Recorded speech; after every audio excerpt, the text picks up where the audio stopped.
1 2 3 4 5 6 7 वहीं पर पहुंचे कि नहीं पहुंचे?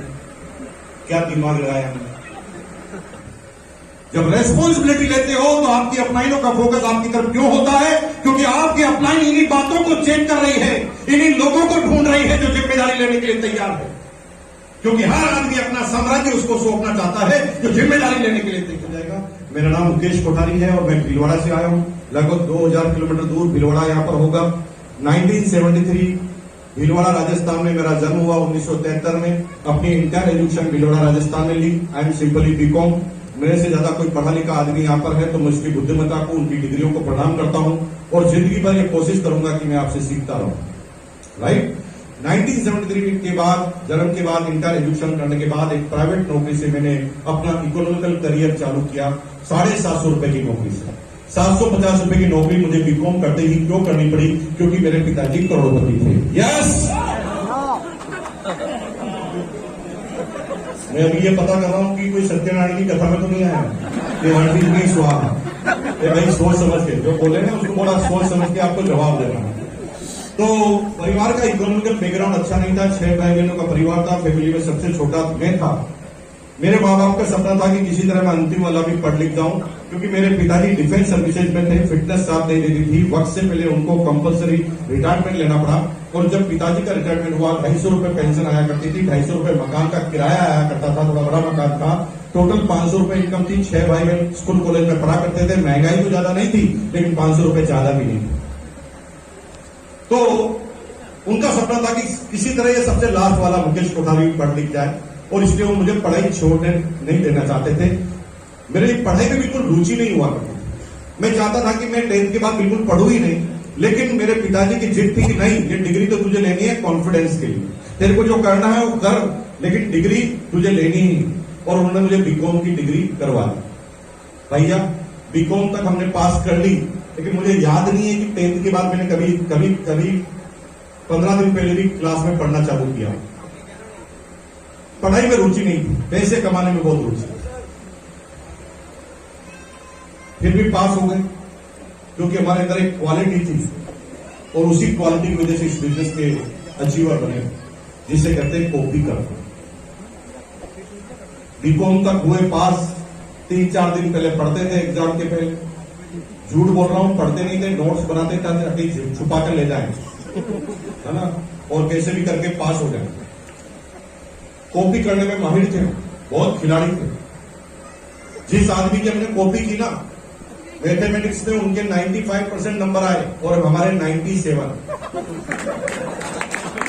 इतने कॉपी करने में होशियार है। पूछोगे तो बताऊंगा कैसे। पूछो नहीं यार। अगर हम कॉपी करने में माहिर है तो क्या एक ही आदमी से कॉपी किया होगा? ज्यादा है। जिसका अच्छा था उसी का लिख लिया। कॉपी करने की इसी क्वालिटी की वजह से आज हम यहां पर। इस बिजनेस में दिमाग नहीं लगाना। दिमाग लगाना है तो इंजीनियर बन जाओ, चार्टेड बन जाओ, IAS अफसर बन जाओ। इस बिजनेस में तो फॉलो करो। आपके आगे जो लोग जा चुके हैं ना, वो रास्ता तैयार करके जा चुके हैं। तुम्हें ये एहसास दिला दिया कि कोई डायमंड पे गया है तो डायमंड का रास्ता तो है, तुम भी जा सकते हो। तुम्हें वापस चक्के का या पहिए का आविष्कार करने का कोई फायदा नहीं होने वाला। और 90% दिमाग वाले इस सिस्टम में कामयाब इसलिए नहीं होते क्योंकि वो चक्के का यानी पहिए का आविष्कार वापस करना चाहते। वापस करने से क्या होगा? वो तो हो चुका है। एक आदमी अगर दिल्ली गया है तो उसी से पूछ लो ना दिल्ली जाने में क्या क्या चैलेंज है। जब बेसिक कोर और कार्डिनल बन चुके हैं, 70 साल के अनुभव के बाद बन चुके हैं, फिर अपना दिमाग काहे लगाना है? जो हो गया उस पर काम करो। हमारे अंदर तो दिमाग ही नहीं था कि कॉपी किसको करना है किसको नहीं करना, तो हम सोचते थे सभी की कॉपी कर लेते। अपन क्यों छटनी करेंगे, किसकी करें किसी की नहीं करें। हम पहले अमिताभ बच्चन स्टाइल में अपने बाल रखते थे। हमारी अपलाइन मान रखती थी, हमने बाल की स्टाइल ही चेंज कर। मैं कहा बाहर में जाए, हमें क्यों पता करें कि किसको चेंज करें किसको नहीं करें, हम तो हर चीज को ही कर लेते। अपलाइन ने बाल जैसे रखे हमने रख लिए। अपलाइन हमेशा टाई पहनती थी, हमने टाई पहनना चालू कर दिया। अपलाइन सूट पहनती थी, हमने सूट पहनना चालू कर दिया। अपलाइन हमेशा मीटिंग में जाती थी, हम मीटिंग में जाते थे। अपलाइन जय आरसीएम बोलती थी, हम भी जय आरसीएम बोलते थे। अपलाइन प्लान बताती थी, हम भी करते थे, अपलाइन हमेशा घर से बाहर रहती थी, हम भी घर से बाहर लगे प्लान बताने लगे। टू द पॉइंट, वो इसलिए जहां अपलाइन पहुंची वहां हम पहुंच गए। अगर किसी ने कहा कि यहां से 7 कदम चलने पर तुम वहां पर पहुंचोगे, 1 2 3 4 5 6 और 7 कदम पर तुम यहां पहुंचोगे, अगर किसी ने कहा है तो फिर दिमाग लगाने की जरूरत क्या है? पैरों के निशान पर पैर रखो तो 7 कदम पर वहीं पे तो पहुंचोगे। लेकिन थोड़ा दिमाग लगा लेते हैं, हम किधर भी 7 कदम चल जाते हैं। अपलाइन ने कहा 7 कदम चलो तो 1 2 3 गड़ाओ, 7 कदमों पे चलने हैं, कॉपी करो ना। पहले पता लगाओ कि एग्जैक्ट कदम गिरा था, पूरा साफ करके पैर को एग्जैक्ट वहीं पर रखो जहां पर पड़ा था। 1 2 3 4 5 6 7 वहीं पर पहुंचे कि नहीं पहुंचे? क्या दिमाग लगाया हमने? कॉपी कर डाली।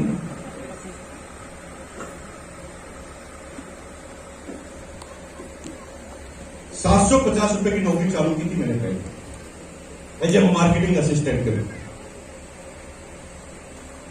लेकिन पैसे कमाने का सिलसिला अभी चालू नहीं हुआ था, 6ठी क्लास से चालू हुआ। 6ठी क्लास में मैं इन पैसों के बारे में सोचता था कि खूब पैसा कमाना है।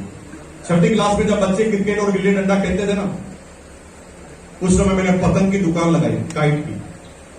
₹1.60 इकट्ठा किया पूरे साल, 5-5 पैसे 2-2 पैसे इकट्ठे किए। जब बच्चों की टॉफी खाने की इच्छा होती थी ना, उस समय हम अपने लक्ष्य को देखते थे, टॉफी नहीं खाते थे। हमारी क्लासमेट थी क्लास 5 में, ललिता राजपूत, वो हमें बहुत चिढ़ाती थी। वो लॉलीपॉप लाती थी, उसको 15 दिन तक चलाती थी। जब भी हम सामने आते थे, ज्योमेट्री में से निकालकर लॉलीपॉप हमारे सामने चाटती थी और रेपर बंद करके रख देती थी। हमें बहुत गुस्सा आता था, मैं सोचता था एक दिन मैं भी लाऊंगा लॉलीपॉप, इसको चिढ़ाऊंगा। लेकिन जब हमारा लक्ष्य होता है ना, इसलिए कहते हैं लक्ष्य को अपनी आंखों के सामने रखें। इसलिए तुम्हारी अपलाइन बार बार कहती है कि तुम्हारा जो लक्ष्य है तुम्हारे वॉश बेसिन के सामने होना चाहिए। जब तुम सुबह सुबह उठते हो ना, तो वो लक्ष्य जब रखोगे ना, तो जीवन में जितनी भी तरह की प्रॉब्लम आ रही है ना, वो खत्म हो जाएगी। जीवन में उल्टे पुल्टे सारे विचार खत्म हो जाएंगे, क्योंकि जब तुम लक्ष्य की तरफ देखोगे तो तुम्हें लगेगा कि अरे भाई मैं क्या उल्टे पुल्टे काम कर रहा हूं, मुझे तो जाना कहीं और है और मैं कुछ सोच कुछ और रहा हूं। जूही में अपने लक्ष्य को देखता था, मैं कहता था भाड़ में गई ललिता, हमें क्या लेना देना, हमें अपने दम पर काम करना है। और ₹1.60 हमने इकट्ठे कर लिए। 6ठी क्लास में पतंग की दुकान लगाई, ₹1.60 में लग नहीं सकती थी, तो 6ठी क्लास में हमने लोन लेना भी सीख लिया। बड़े भाई साहब से ₹1.60 उधार ले लिया। बड़े भाई साहब से कहा पैसा उधार दो, बड़े भाई ने कहा क्यों? मैंने कहा दुकान लगानी है। तो मेरा भाई मेरे पर हंसा कि मैं 8वीं में पढ़ता हूं, मैंने भी नहीं सोचा, तू कैसे दुकान लगाएगा? तो मैंने उनको रिपोर्ट बताई, प्रोजेक्ट रिपोर्ट, पेपर पर बताया कि पहली दुकान 4 किलोमीटर दूर है पतंग की। अगर मैं यहाँ दुकान लगा लेता हूँ, यहाँ के सारे ग्राहक मेरे हो जाएंगे, और मैं पता लगा के आया हूँ कि होलसेलर कहाँ है, कितने में पतंग मिलती है और कितने का इसके अंदर मार्जिन है। मेरे भाई को प्रोजेक्ट रिपोर्ट इतनी पसंद आई कि उसने मुझे ₹1.60 दे दिया। मैंने उन्हें कहा कि तुम मुझे ₹1.60 दोगे तो 3 महीने में ₹1.90 वापस मिलेगा। लोन कब मिलता है? लोन तब मिलता है जब सामने वाले को तुम ये बिलीव करा देते हो कि तुम्हारा पैसा डूबेगा नहीं, तभी तो लोन मिलेगा। और मुझे लोन मिल गया, ₹3.20 में मैंने पतंग की दुकान लगा ली। और सरवण जी आपको आश्चर्य होगा, 3 महीने में मैंने अपने पैसे को डबल कर दिया। 3 महीने में। आपके पास ऐसा कोई बिजनेस है तो बताइए, इसमें 3 महीने में पैसा डबल हो सकता है। 6ठी क्लास में कर दिया। वहां से मेरे बिजनेस का सफर चालू हुआ, जो कभी पीछे हटके नहीं रुका। लोग होली पर कलर लाने की प्लानिंग करते थे, कलर लगाने की प्लानिंग करते थे। होली में मैं कलर की दुकान लगाने की प्लानिंग करता था। राखी पर लोग राखी बंधवाने की तैयारी करते थे, मैं राखी की दुकान लगाकर बैठ जाता था। दिवाली पर लोग पटाखे चलाने की तैयारी करते थे, मैं पटाखे की दुकान लगाकर बैठ जाता था। एक सीजन जाने नहीं देता था। हर जगह कहीं न कहीं मैं बिजी रहता था और काम करता था। और आपको आश्चर्य होगा कि 9वीं क्लास में मेरे टीचर और मेरी इनकम बराबर हुआ करती। ₹769 बेसिक सैलरी मिलती थी और मैं पार्ट टाइम में कमा लिया करता था। 10वीं में आते आते मैंने थोड़े बड़े काम करना चालू कर दिया। मुझे कोई समझाने वाला नहीं था कि गलत काम क्या है, सही काम क्या है। मैं तो एक ही चीज देखता था, पैसा आता है कि नहीं आता। जहां पर भी पैसा आता था मैं वो काम करने लग जाता था। एलपीजी सिलेंडर की बहुत कमी होती थी हिंदुस्तान में। हमने एलपीजी सिलेंडर को ब्लैक करना चालू कर दिया। भाई साहब, आप अभी बना रहे होंगे नेटवर्क, ये नेटवर्क हमने 10वीं क्लास में ही बना लिया। पूरे मोहल्ले का सर्वे किया और पता लगाया कि कौन सी छोटी फैमिली है, कौन सी बड़ी फैमिली है। छोटी फैमिली को जाकर प्लान बताते थे कि भाई साहब, सरकार तुम्हें 2 सिलेंडर देती है, यूज तो एक ही आता है, तो एक सरकार से लेकर हमें ले दो, 100 रुपए अतिरिक्त देंगे। 100 रुपए अतिरिक्त में लेकर 150 रुपए अतिरिक्त में हम बेच दिया करते थे। 1000-1200 रुपए कमा लिया करते थे 10वीं 11वीं। 12वीं में आते आते बहुत कॉन्फिडेंट हो गए, 5 इंच सीना पहले ही बाहर निकल गया। फुला के निकालने की जरूरत नहीं है, तुम पैसा कमाओगे, सीना ऑटोमेटिक ही बाहर निकलता। कमा के तो देखो, अपने आप ही निकलता। 12वीं क्लास में हम घबराते थे, इतने कॉन्फिडेंट थे क्योंकि पैसा बहुत कमाते थे। 6ठी क्लास के बाद 1 रुपया हमने कभी अपने मां बाप से नहीं लिया। एलपीजी सिलेंडर का जो डीलर था ना भीलवाड़ा में, उस समय बड़े आदमी होते थे जो पेट्रोल पंप वाले, एलपीजी सिलेंडर के जो डीलर होते थे, बड़े आदमी होते थे समाज के। हम एक दिन बिना परमिशन के घुस गए उसके चेम्बर और उसको जाके कहा, भाई साहब नमस्कार, मुझे पता है कि आप और आपके लोग मिली भगत से गैस के सिलेंडर ब्लैक करते हैं। वो खड़ा हो गया, उसने कहा तू इंफॉर्मेशन दे रहा है कि इंक्वायरी कर रहा है? मैंने कहा मैं इंफॉर्मेशन दे रहा हूं, मैं इंक्वायरी कर रहा हूं, मैं आपके फायदे की बात बता रहा हूं कि आप समाज का गौरव हैं, भीलवाड़ा की शान है, आपके नाम के डंके बजते हैं, लेकिन आपके आगे जब ब्लैक मेलर लगता है ना तो मुझे मंजूर नहीं है। इतनी बड़ी हस्ती, आपका नाम खराब होता है तो मुझे अच्छा नहीं लगता। इसलिए मैं चाहता हूं कि आज के बाद आप एक भी सिलेंडर ब्लैक ना करें, जो भी करना है मेरे थ्रू करें। मैंने इतना अच्छा प्लान समझाया कि मालिक को समझ में आ गया। उसने तुरंत मैनेजर को बुलाया, उसने कहा पागलों, एक एक को सिलेंडर ब्लैक करोगे तो बदनामी होगी, इसको ऑथोराइज एजेंट बना दो ब्लैक करने का। अब पूरे भीलवाड़ा का कोई भी ब्लैक का सिलेंडर होता मेरे थ्रू ही जाता। शादी ब्याह होते ना महीनों, तब आप 3-4 बार खाना खाने जाते होंगे सीजन में। भीलवाड़ा में एक भी शादी ऐसी नहीं थी जो मेरे बगैर हो जाए। हलवाई आते ही सिलेंडर की जरूरत पड़ती थी और उसको मेरे अलावा किसी को मिलता ही। शादी फाइनल होते ही लोग बाग कार्ड लेकर आते थे कि भाई साहब सह परिवार आना है, साथ में 4 सिलेंडर मिलाने। फर्स्ट क्लास काम चलता था, 2-2.5-3 हजार रुपए कमा लिया करते थे उस जमाने में। उस समय मोपेड 5,000 की आती थी, स्कूटर 10,000 का आता था, बाइक 15,000 की आती। उस जमाने में अपनी बाइक को मेंटेन करते। आप सोच सकते हैं, 12वीं क्लास की बात कर रहा हूं, वो भी इंडिपेंडेंट। मैं सोचता था कि यार ये जिस दिन बीकॉम हो जाएगी ना उस दिन मैं कमाल करके बताऊं, क्योंकि मेरे पिताजी मुझे खुलकर काम नहीं करने देते थे, बार बार उलझा देते थे, चल पढ़ाई कर, चल पढ़ाई कर, चल पढ़ाई कर। मैं एक ही बात सोचता था, साले पढ़ाई का पीरियड छूट जाएगा, फिर मैं बताता हूं कैसा पैसा कमाया। एक बार बीकॉम हो गई, बीकॉम होते ही बिना रिजल्ट का इंतजार किए प्राइवेट नौकरी में ज्वाइन हो गया एज ए मार्केटिंग असिस्टेंट। पूरा महीना मैंने काम किया, 12 घंटे रोज। 12 घंटे रोज काम करने के बाद मुझे सैलरी दी गई 750 रुपए। मुझे खूब देर तक हंसी आई। मैंने कहा यार ये पागल आदमी है, मुझे 750 का समझता। जो आदमी 3,000 कुछ मिनटों में कमा लेता है, पार्ट टाइम में कमा लेता है, उसको ये 12 घंटे के 750 रुपए दे रहा। मैंने उसी समय कसम खा ली कि मैं नौकरी करूंगा ही। लेकिन घर में आते आते मैं चिंता से ग्रसित हो गया। मैंने कहा यार पिताजी को क्या समझाऊंगा, पिताजी को मना करूंगा तो पिताजी कहेंगे नौकरी कर, अब पिताजी को बोलूंगा।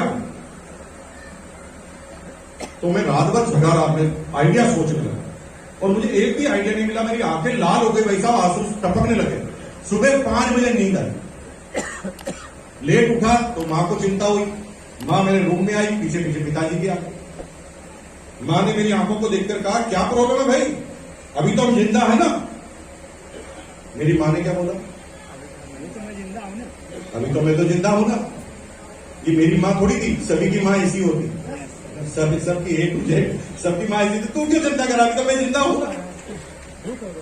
लेकिन मेरे पिताजी थोड़े खड़ूस किस्म के इंसान, कहा पागल आदमी क्यों रो रहा है। मैंने कहा वो है ना, वो मैनेजर है ना, मेरे को 750 रुपए का समझता है।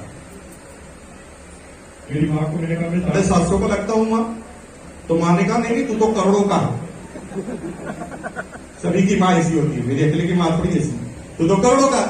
लेकिन मेरे बाप खड़ूस, पागल आदमी 750 के लिए रो रहा है, दिमाग खराब है तेरा, चलो फटाफट तैयार हो, ऑफिस जा। इस बात से क्या फर्क पड़ता है, ये तेरी कोई अंतिम इनकम है जो रो रहा है, this is your first income. इस बात से क्या फर्क पड़ता है कि अभी तू क्या कहां है, फर्क तो इस बात से पड़ता है कि तुझे जाना कहां है।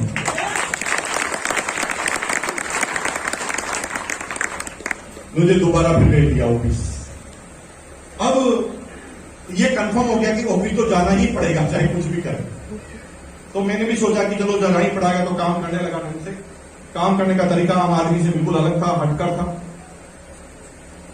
अपने सारे काम 5 बजे तक खत्म कर लेता था, सारे कर्मचारी 8 बजे तक खत्म करते थे, मैं 5 बजे ही खत्म कर लेता।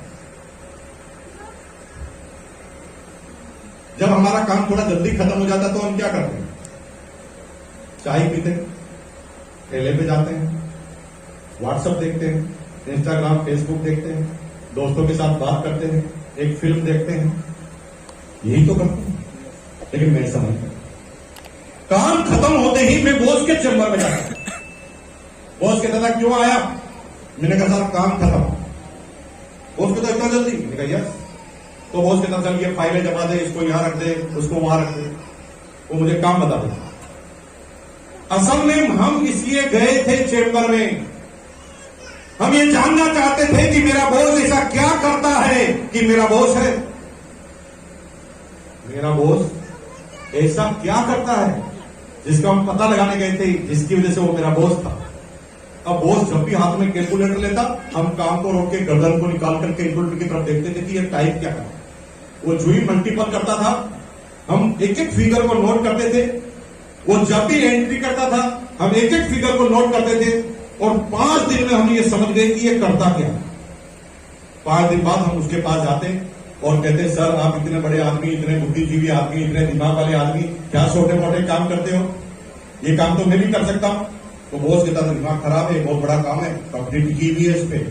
मैंने कहा सर मुझे पता नहीं कौन किस पे टिका हुआ, मुझे तो ये पता है कि ये काम जो तुम कर रहे हो मैं कर सकता हूं। उसका करके बता।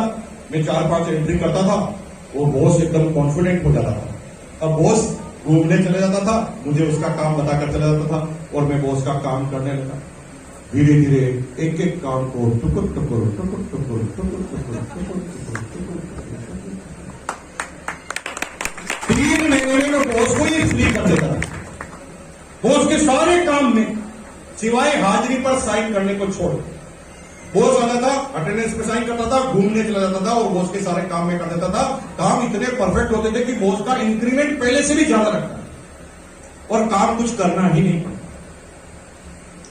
बॉस पूरी कंपनी में सबको छुट्टी दे देता था, लेकिन मुझे छुट्टी नहीं देता, क्योंकि मैं जिस दिन छुट्टी पे जाता था उसका पारा बढ़ जाता था, क्योंकि उसको काम करने की आदत रही नहीं। एक दिन मैंने उन्हें कहा सर मैं लंच के बाद नहीं आऊंगा। तो बॉस ने कहा क्यों? मैंने कहा सर बच्चे की फीस जमा करनी है। तो बॉस ने क्या बोला, तेरी फीस मैं जमा करा दूंगा, तू आएगा। अब बॉस मेरे काम करने लगा और मैं बॉस के काम करने लगा। मेरे बॉस को मैं ये भी बता देता था कि 2 किलो आलू और 2 किलो प्याज लेते हुए आना, और मेरे घर के सारे काम मेरा बॉस कर और मेरे उसके काम सारे मैं कर। ऐसे करते करते एक एक डिपार्टमेंट हेड का मैं चहेता बन गया। इसे चमचागिरी नहीं कहते, दैट इज द टेक्निक, जिसे कहते हैं जिम्मेदारी। जब तुम जिम्मेदारी लोगे ना तो तुम्हारी अपलाइन की फोकस लाइन में आओगे। इतना बड़ा फंक्शन हो रहा है, सरवण जी ने तैयारी कर ली। क्यों भाई, सरवण जी के कोई ठेका लग रहा है कि यहाँ पर एडवांस लाके पैसा जमा कराएंगे, तीनों भाइयों को, सारी टीम को लगा रखा है, कुर्सियां जमाओ, स्टेज को सजाओ, माइक को चेक करो। सुबह 8 बजे लेने आए तो क्या कह रहे हैं, माइक को चेक कर लो एक बार। क्यों भाई, माइक को चेक करने से रॉयल्टी आती है आपको अलग से। दैट इज कॉल्ड जिम्मेदारी, रेस्पॉन्सिबिलिटी। जब रेस्पॉन्सिबिलिटी लेते हो तो आपकी अपलाइनों का फोकस आपकी तरफ क्यों होता है? क्योंकि आपकी अपलाइन इन्हीं बातों को चेक कर रही है, इन्हीं लोगों को ढूंढ रही है जो जिम्मेदारी लेने के लिए तैयार है। क्योंकि हर आदमी अपना साम्राज्य उसको सौंपना चाहता है जो जिम्मेदारी लेने के लिए तैयार है।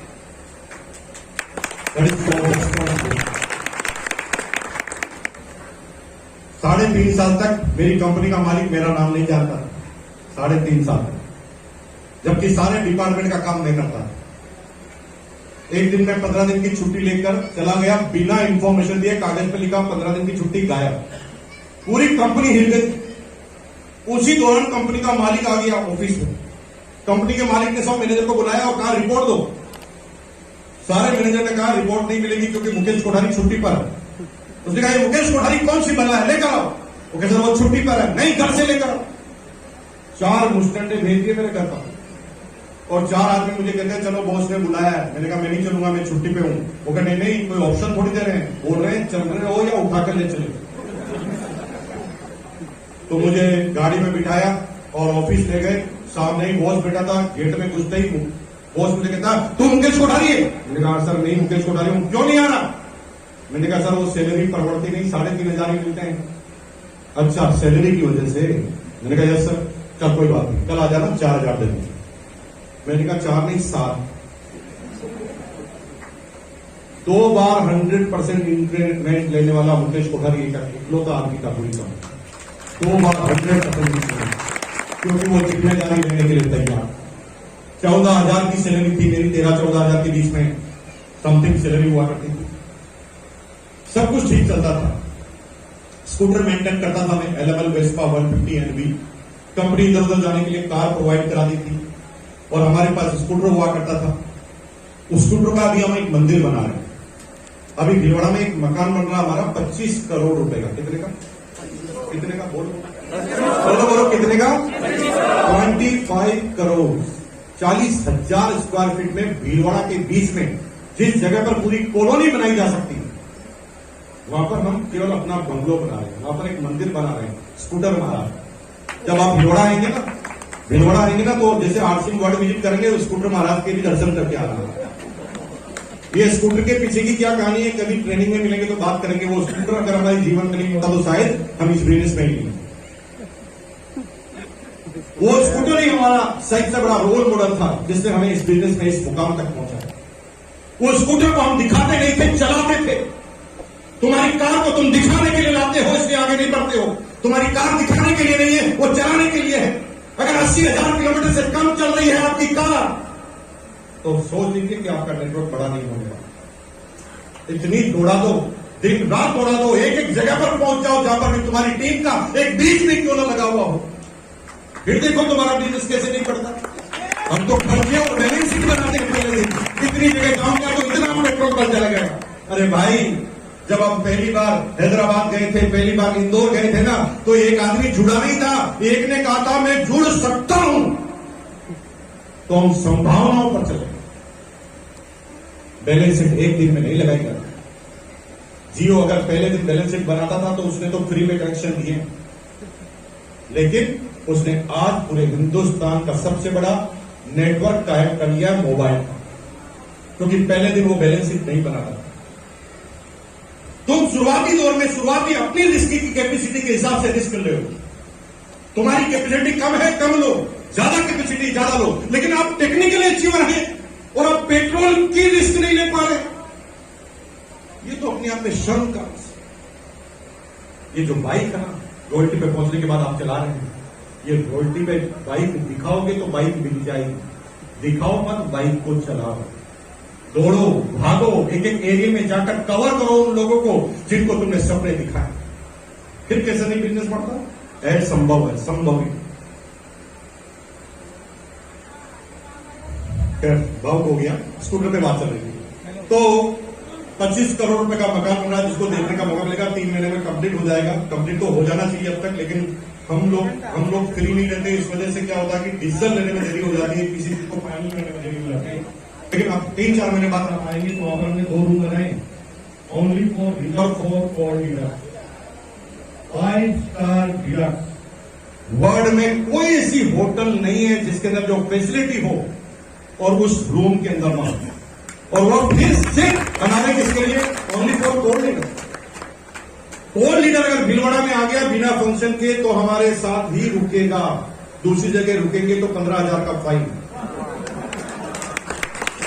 अब आपके पास सपना होना चाहिए उस रूम में आके तो फाइनल देखोगे तो पहुंचोगे, सोचोगे तो जाओगे। तुम सोचोगे ही नहीं तो जाओगे कैसे? तुम यहां से घर जाने का सोचोगे ना तभी पहुंचोगे, नहीं तो किसी और के घर में भी पहुंच सकते हो। अपने घर में जाने का सोचना पड़ेगा, सोचोगे तो पहुंच जाओगे, तुम सोचोगे नहीं तो पहुंचोगे। संभव 1999 में मेरी सैलरी 13-14 हजार रुपए के बीच में हुआ करती थी। 1999 उस समय डीसी डिस्ट्रिक्ट कलेक्टर की बेसिक सैलरी होती थी 9,998। सब कुछ ठीक था, जीवन में प्रॉब्लम नहीं थी, लेकिन चुप रहने की आदत नहीं थी, शांत बैठने की आदत थी, संतुष्टि थी नहीं। कुछ लोग आगे क्यों नहीं बढ़ते? क्योंकि संतुष्ट हो जाते। अब तो ए ग्रेड का गजेटेड अफसर बन गया, अब क्या करना है? तब तक तुम्हारे दिमाग में असीम संभावनाएं हैं, लेकिन तुमने जो ही सोचा तुम खत्म हो गए। नौकरी के साथ भी उल्टे पुल्टे काम में करते रहता, फ्री नहीं रहता।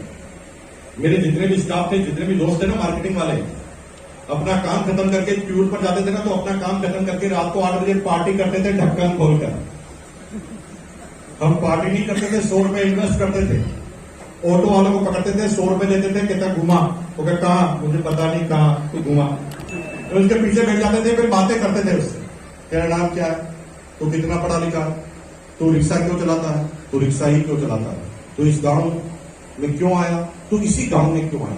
इस गांव की क्या खास बात है? इस शहर में क्या खास होता है? यहाँ के लोग अमीर क्यों होते हैं? यहाँ पर क्या काम किया जाता है? यहाँ कौन सी चीज फेमस है? कौन सी खाने की चीज फेमस है? कौन सी बेचने की चीज फेमस है? किस चीज पूछते थे।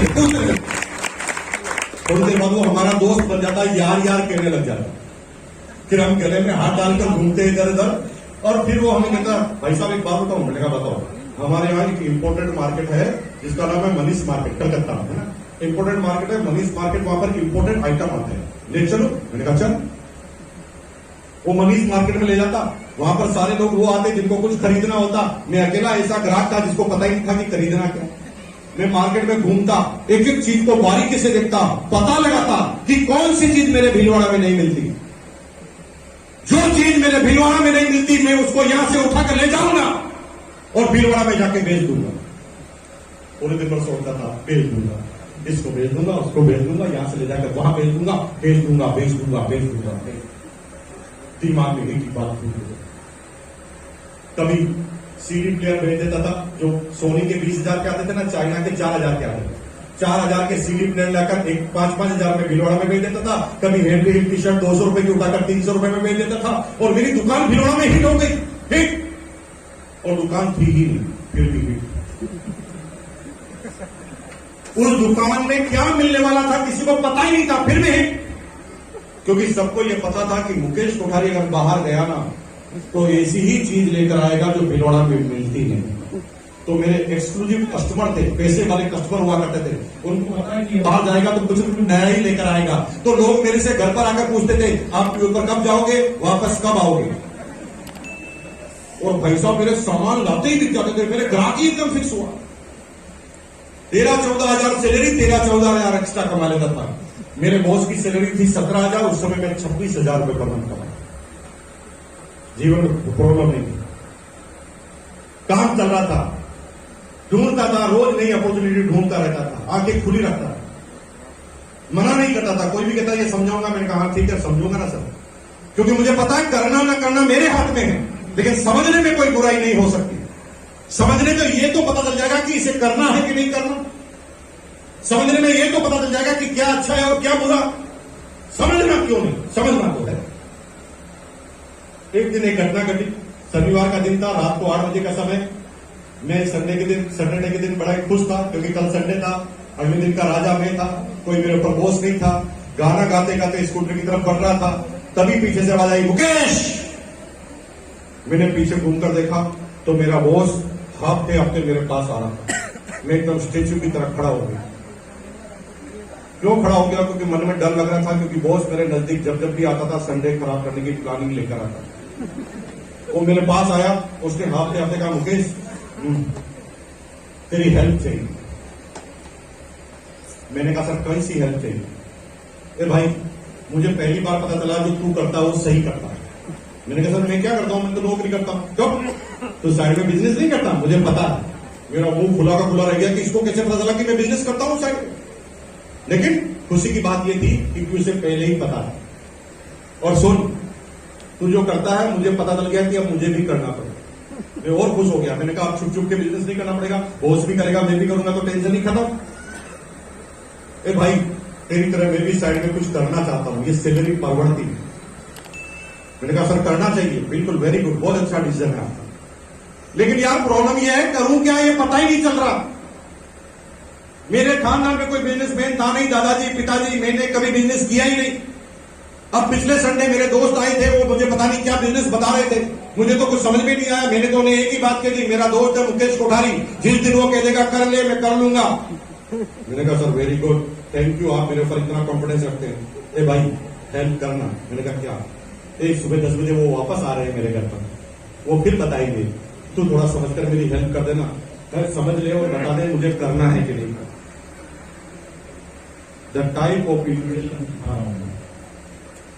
हर व्यक्ति को एक तरह से इनवाइट करोगे नहीं आएगा। एक आदमी पहले ही लखपति है और तुम कहोगे बिजनेस में आ जाओ लखपति बन जाएंगे, तो वो तो पहले लखपति है। वो बिजनेसमैन सिक्योरिटी की वजह से आएगा। एक हाउसवाइफ जिसका पति पहले ही 2 लाख रुपए पर मंथ कमाता है, वो पैसों की वजह से नहीं, इंडिपेंडेंसी के लिए आएगी। एक स्टूडेंट एज ए करियर समझने के लिए आएगा। हर आदमी की रिक्वायरमेंट है, उसके अनुसार आपको उसे इनवाइट करना पड़ेगा। मुझे कैसे इनवाइट किया? क्योंकि मुझे बिजनेस के इनवाइट करता तो मेरा ईगो बढ़ जाता, क्योंकि मैं तो बिजनेस पहले ही करता था। तो मेरा बॉस जानता था अच्छी तरह कि इसको बिजनेस की तरह से बुलाएंगे तो ये आएगा ही। तो उसने मुझे गच्चा दे दिया, उसने कहा एज ए एडवाइजर आ जा। ए भाई तुम आ जा और मुझे समझकर बता दे कि करना है कि नहीं।